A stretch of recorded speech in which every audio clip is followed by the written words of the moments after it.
and welcome to this recording for the third edition of the live embedded event, which will be about system-wide tracing with LTTNG. So in this talk, I'll be taking some time to present LTTNG, how it works, how to use it, and then I will present how to use it in a real-time use case and taking a real example. So just to give a few words about me, I'm Philip Dylan Gleonec, and I'm working for Savoir Faire Linux. So Savoir Faire Linux is a consulting company which works with embedded devices, mainly based on Linux.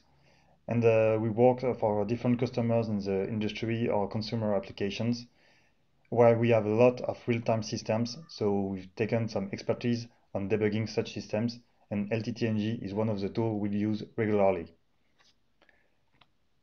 So when we're talking about debugging, there is a lot of tools that we have at our disposal, but a lot of them are typically used to debug a single application. So typically it would be to increase logs, to do some printf debugging, to have some traces, or to use GDB to get exactly what the execution flow is. They are obviously not applicable to system debug because they will only target one application.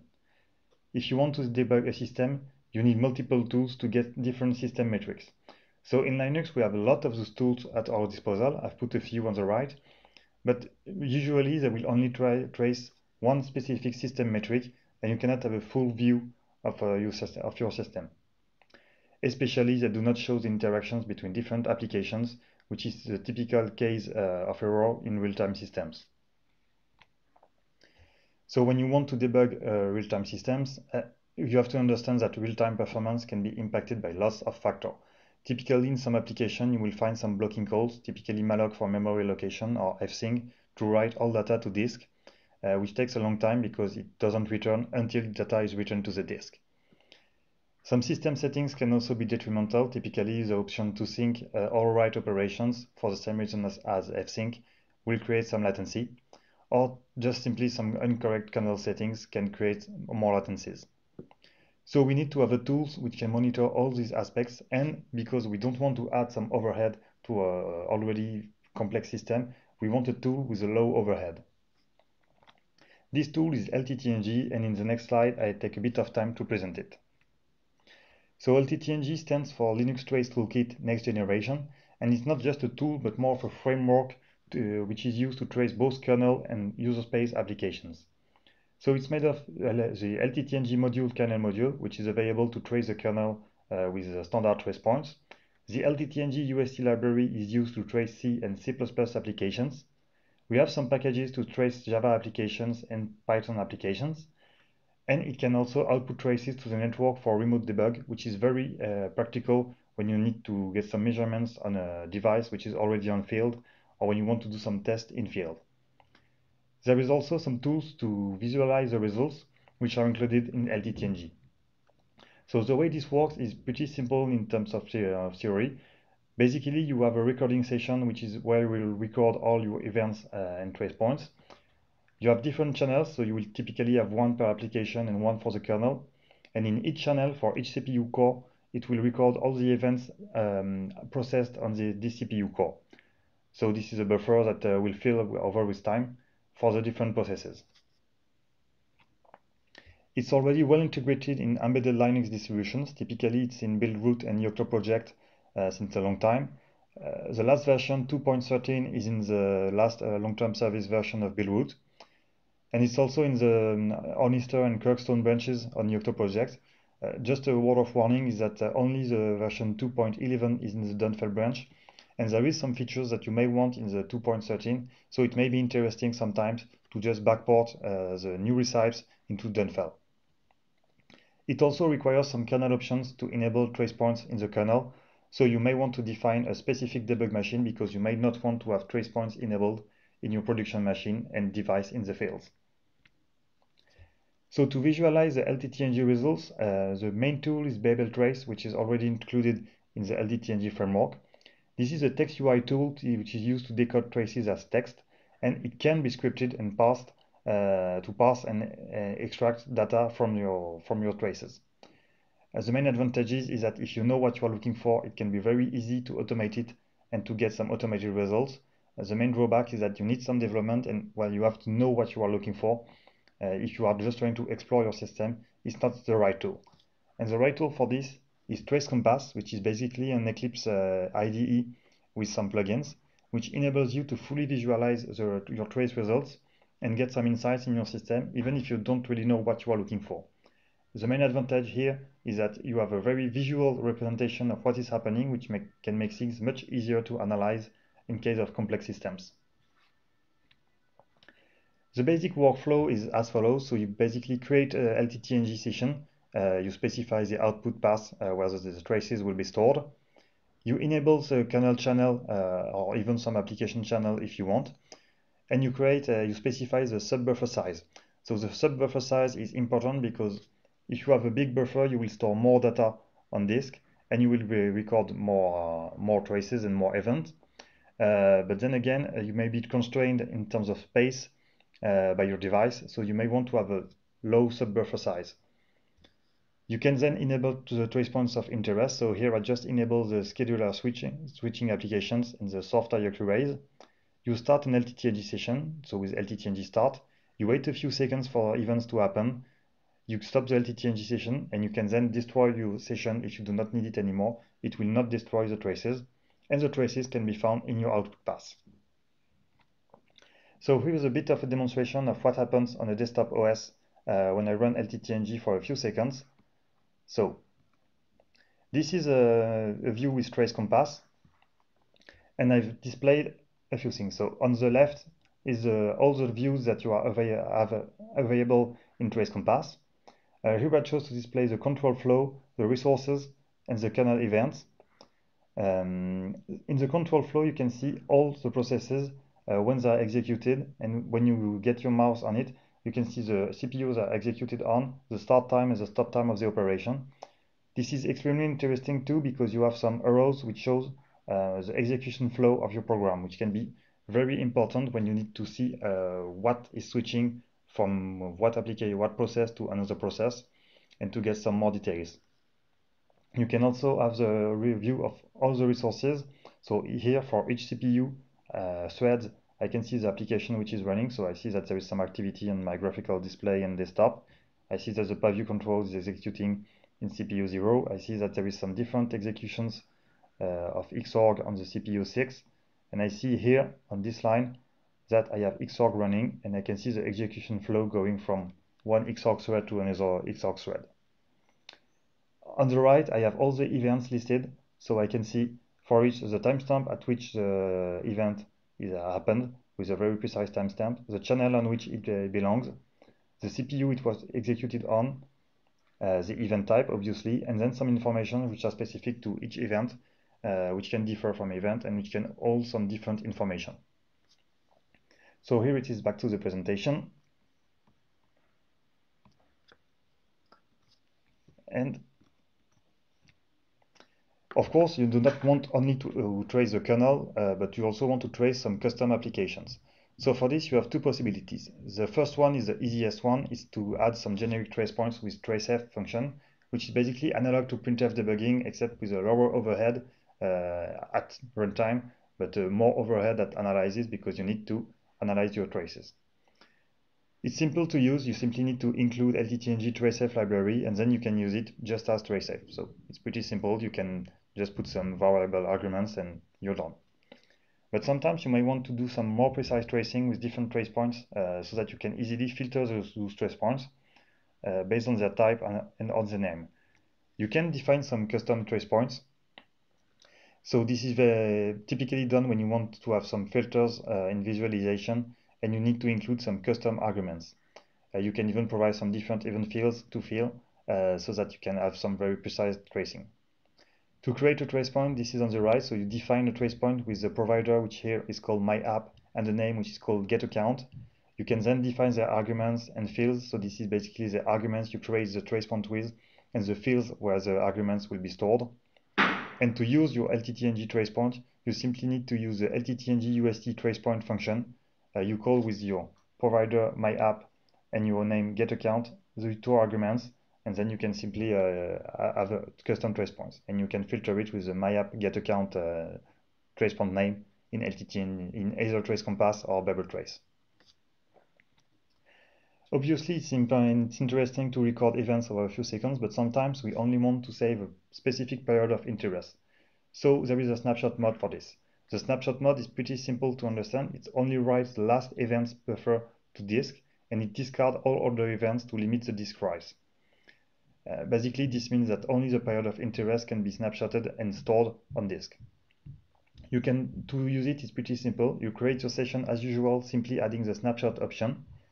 You adapt the buffer size, which is very important in snapshot mode because you want to have a big enough buffer to store events of interest, but you do not want it to be too big to fill the RAM. So this is a compromise which is to be adapted to each system. You can then just start your session, and when you want to take a snapshot, you can LTTNG stop to snap the session, take a snapshot with LTTNG snapshot, and just restart the session with LTTNG start. It's important to stop the session before taking a snapshot because otherwise your buffers are still filling with events and traces when you are taking the snapshot, and you may miss some events in case your buffer is too small. You can, of course, start a snapshot with a specific trigger so that you do not have to manually take a snapshot and restart the session because the computer is obviously much faster than us at doing this. Adding a trigger means that when a condition is met, the snapshot will be automatically taken. So for example, here I add a trigger to match the rule to have a system call in the kernel with the openat name. So basically, when I will open a file, it will match the condition. And with the filter that the file name is tmp LTTNG test. So only when I use a kernel syscall openat on the file tmp LTTNG test, the following actions will be done. I will stop my session, take a snapshot, give a notification, and restart my session. So here is a demonstration of what happens for this trigger on a Ubuntu 20.4 system. So I can simply close the first project and open the second one. I then open my traces. I can move my windows around to have a better view. And to make things simpler here, I put a bookmark on the events that happened. So I go to the next bookmark. And here it is. If I simply zoom, I go to the bookmark, and okay, what I'm seeing here is that in the event window, I can see that indeed my bookmark is put at the syscall entry openat event, and I can see if I look at the contents that the file name is indeed tmp LTTNG. So the event was properly recorded as a trigger. Obviously, there is still some events after this because it's not a real-time system. So by the time the trigger happens and the snapshot is taken, some more events have happened. This is to take into account because you will have a bit of latency, and you will need to have a buffer size sufficient to not miss your event at that point. So I can still zoom a bit to see what's happening at my event. And okay, so if I look at everything here in the resources view, I can see the openat call here, so the second openat call. And if I zoom again a bit more, I can see the full process that happened when I wrote into my file. So I was using bash as my interpreter. I did an echo command into the file. It created an IO control. All this happened on the CPU 10. And I can see the whole process until the openat, and with the event just here during the openat. So this is a very precise way to get a specific snapshot by using a trigger. So I'm going back to the presentation now. Here. And obviously, sometimes you need to get some very specific events which are related to your use case and are not already traced in the kernel. So you need to define a snapshot with a custom trigger. So this is possible since the version 2.13. So this is why you may need to want to backport newer recipes into the Dunfeld branch of Yocto, because it does not have that version. And it's very practical because it makes it much easier to track some sporadic events in your application. You can just create in your application, for example, if you are trying to track an error or an error case, you can create a custom trace point and set a trigger to it so that you know specifically what your system is at the moment of this trigger. The condition is the same as earlier, it's an event rule matches, except that the type of trace point you are trying to match is user trace points, where user will be a generic type and trace point will be to say that this is a user trace point. And you will specify the name as the myapp mytracepoint, where myapp is your tracepoint provider as you defined it, and mytracepoint is a tracepoint name as you defined it also. The actions are the same because this is the same action that you are taking. So for this one, I do not have an example because of confidentiality reason, but I can still explain a bit of what we did for some customers. So here I'll take the example of a real-time audio system with sporadic X-run errors.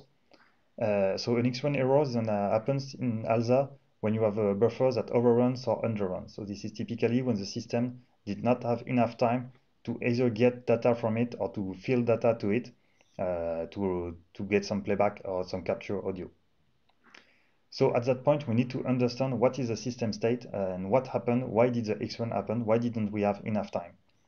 There is no existing kernel event when an X-run happens, so we need to find another way to detect it. And here we are going to detect it at application level. We are using a JAX server with some JAX clients, and the JAX server is able to detect the X-run errors and to call some callbacks defined by clients when there is an X-run error. So what we are going to do is write a specific JAX client only for detecting X-run errors. So it will only register an X-run callback, which will be called each time there is an X-run error. In this callback, we will simply write a custom trace point to say, hey, there was an X-run, and we will trigger a snapshot with LTTNG on this custom trace point. So to explain a bit of the execution flow, the X-run detection client will first register its X-run callback to the JAX server. We will have the JAX server running in the background, and when an X-run happens, it will call the X-run callback. The X-run detection client will write a custom X-run trace point through the LTTNG libUST. This will trigger a snapshot to the LTTNG daemon, which will take a snapshot. And here is, with some information hidden, what it can look like. So the main thing we observe is that at some point, we have a lot of activity on CPU 0, which is where all the audio processing for the JAX server happens. So indeed, we do not have enough time here to get the data from the buffers in ALSA. So this is typically what happened when I created some load with JAX CPU load and with systemd write. What happened is that at some point the CPU core 0 gets overloaded because of too much activity, and we have we miss some deadlines for the JAX server, so we have one sporadic X-run. So obviously we did not do some monitoring and manual systemd write, systemd load journaling on the customer target. This was basically because there was an SSH server running on a USB interface, which acted as a network interface for the USB gadget on a USB on the go. And this created just enough interrupts on the CPU 0 so that at some point, very sporadically, there was not enough time to get to the JAX server fetching data from the ALSA buffers. So this view was pretty easy to work with because it shows very easily at some point that, well, the CPU core 0 was overloaded. So it was very easy to see and to understand what was happening at the time of the X-run, and then solve the issue by different modifications on the customer system. So if you want to wrap it up and to see what is it to remember about LTTNG, this is not just a tool, but this is a tracing toolkit for both the kernel and user space, which offers libraries for C, C++, Java, and Python applications. You can obviously find bindings for other languages, but they are not supported by default by LTTNG. It's very suitable for RT system debug because it can show the interactions between applications and the kernel. As advantages, it offers a full system view, and it's possible to set triggers at the exact moment of interest, so you can very finely capture the moment of your bug, which can make things much easier when you are debugging.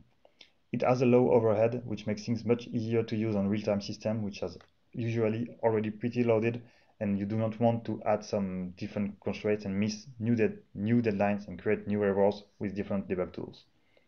The main drawbacks is that it needs some kernel flags, so you need to work on a debug machine most often because you do not want to enable trace point for all your systems in the wild. You need to recompile your application with some custom trace points more often, and you need to add some library which, depending on the build system, can be complex, and it has a bit of a learning curve. Still, this is a great tool which enables us to find many bugs in RT systems, and I think it's a very interesting tool. Thank you for your attention, and don't hesitate to contact us if you have any questions.